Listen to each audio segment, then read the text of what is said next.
Herkese salam. Bugün biz YouTube kanalıma ilk dəfədir ki, qarşılıqlı söhbət olaraq bir video çəkirik.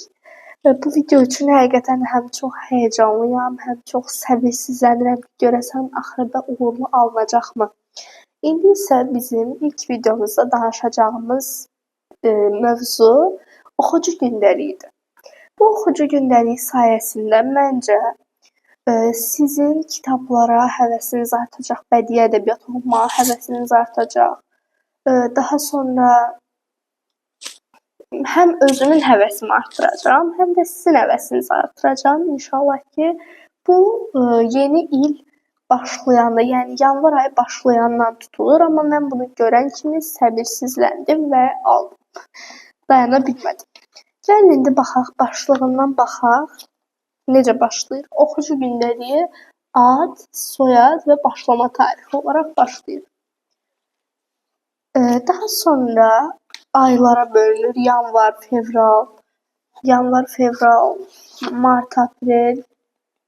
Belə gedir. Hər ayda oxuduğumuz kitablar. Mən burada onu arzulayıram ki, tək oxuduğumuz kitablar buradakı 16-nı keçsin. Oxuduğumuz kitabların adı və burada da səhv etmirəmsə səhifə sayı yazırıq və ən sonda ay bitdikdə isə yanvar ayında oxuduğum kitabların toplam sayı və yanvar ayında oxuduğum kitabların toplam səhifə sayı. Buralara qeyd edirik. Eyni aylar davam edir. Mən bunun üçün çox sevincliyəm ki, insanların həvəsini də artırırlar eyni zamanda. Aylar bitdikdən sonra isə tutaq ki, yanvar ayında oxuduğum ilk kitab, deyək ki, hansı kitab olsun? Haydi olsun. Yazırıq, düz bilmirəm, yazarım filan. Lap istəyirsiniz, bugün elə oxuyacağımız kitab olsun, gəlin, boynam götürün. Bugün oxuyacağımız kitab, inşallah bu videodan ayrı bir video olaraq çəkəcəm. James Barrie'dən Peter Pan olacaq. Deyək ki, elə adicə yanvar ayının ilk kitabı bu olub. Gəlin ona uyğun dolduraq cədvəli. Aylar bitdikdən sonra belə bir yer başlayır. Deməli, kitabın adı Peter Pan. Müəllif James Barrie.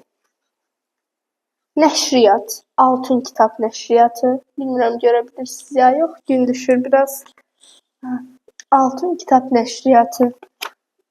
Daha sonra səhifə sayı 128, səhv etmirəmsə. Daha sonra tövsiyə edirəm, bunu tövsiyə etmədilər. Mən ad günümdə anamdan 12 ədəd kitab istəmişdim. O da bu kitab da onların içindəki bir kitabdır. Yaşım qədər kitab almışdım. Məncə çox gözəl hədiyyədir.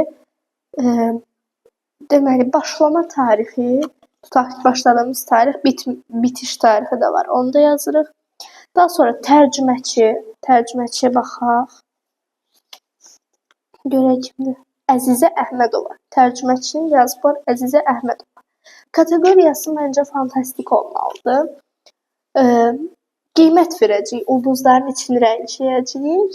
Daha sonra kitabın bəyəndiyim tərəfləri, bəyənmədiyim tərəfləri, qeydlərim və kitabdan bəzi sitatlar. Məncə bu və burada oxuduğumuz kitabları sırayla nömrələyəcəyik. Yanvar qatacağıq fevrala, fevral qatacağıq yanvara.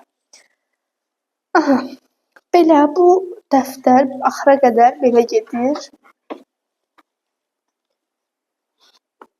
Məncə bu arada çox gözəl bir şeydir. Uşağın istənilən hər hansısa bir oxucunun həvəsini kitablara daha da artırmaq üçün, məsələn, bu 1 il müddətində davam edir. Düşünürük ki, bunu bitirdikdən sonra biz bunu saxlayacağıq, neçə kitab oxuduğumuzu, bəzi sitatlar və bu kitab bizim yadımızdan çıxmayacaq. Çünki içindən müəyyən hissələr də yazacaq, bəyəndiyim, bəyənmədiyim tərəflər, qeydlərim dedikdə artıq biz başa düşəcəyik ki, bu kitabda necə hisslər keçirmişik və mikrofona dəydim. Necə hisslər keçirmişik və bu kitabın mövzusu nə idi? Məncə bunları yadımızda saxlaya biləcəyik. Bir videomuz, daha doğrusu bugünlük videomuz bura qədər idi. Bilmirəm bundan sonra James Peter Pan'i çəkdikdən sonra bu gün ataram YouTube'a və yaxud da sabah bilmirəm. Amma məncə gözəl olacaq, gözləyin. Mən də gözləyirəm. Görüşənədək